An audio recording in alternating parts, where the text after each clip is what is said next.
Hey guys, I'm here from Transformers and Video Games, and welcome back to the channel.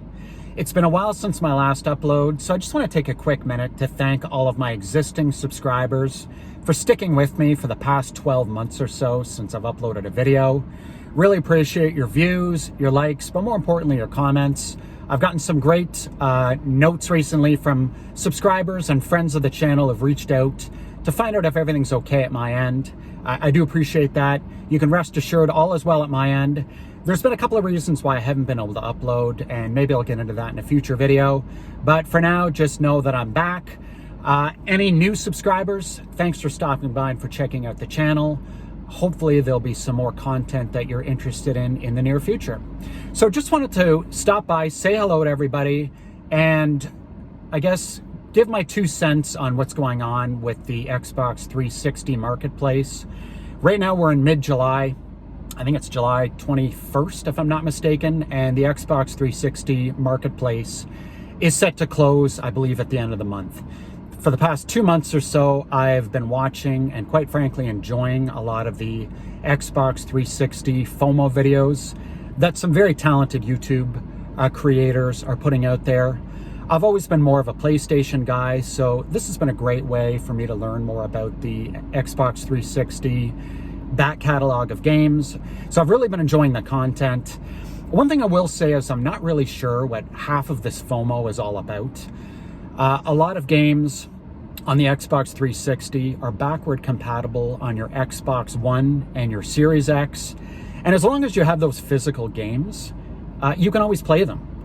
I know there was an issue where there were games that got delisted, and that means that if you didn't have a physical copy, you couldn't download them any longer. But as long as you have a system that plays physical games, as far as I'm aware, Microsoft's not doing anything with the backward compatibility program. I mean, they're not adding to it, but as far as I'm aware, they're not removing that. So if you have these physical copies, you can always play the games that are backward compatible on your Xbox One.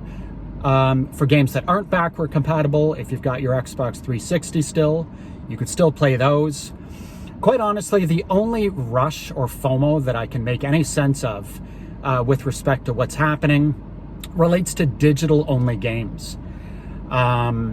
You know, I recently downloaded, I only have a handful of digital games in my library, but I downloaded Call of Juarez Gunslinger, and the only reason I did is because you can only get that digitally, unless, I believe they did come out with a Nintendo Switch version.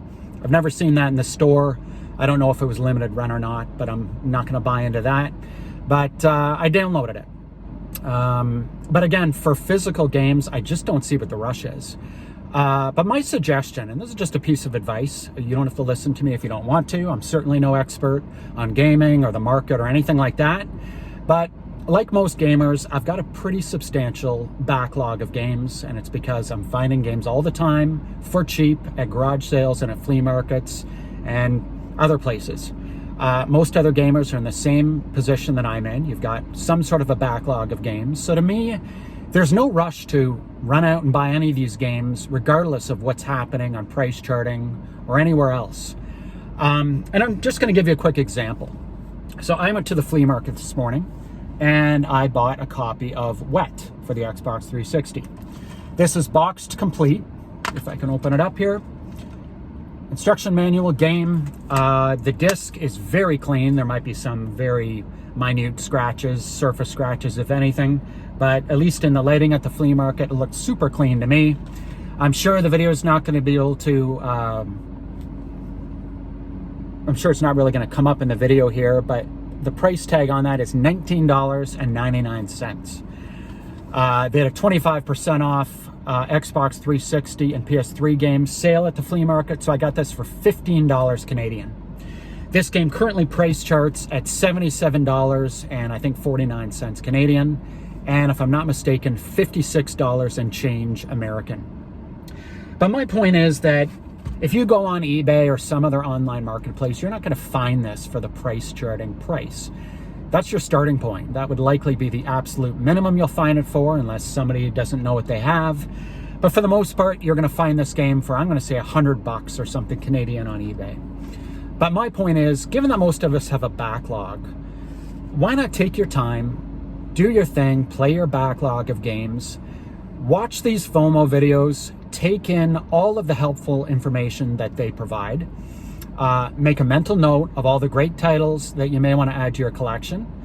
And when you come across them in the wild for a good price, that's when you pick them up for 20 bucks or 30 bucks or whatever you're comfortable with. But quite honestly, there are plenty of deals to be had out there. You don't need to buy into all this FOMO and go out and spend way too much money for a game that you may just add to your backlog with everything else. Anyways, guys, I'm going to leave it at that for today. Just a short video to come back and say hello to everybody and say that I'm back and making new content again. If you want to help me out, hit that subscribe button right now. Leave this video a like and a comment. It really helps me out. And I know it does help the video out in the YouTube algorithm. Anyways, guys, again, I'm going to leave it at that for today, and we'll see you in the next video. Take care.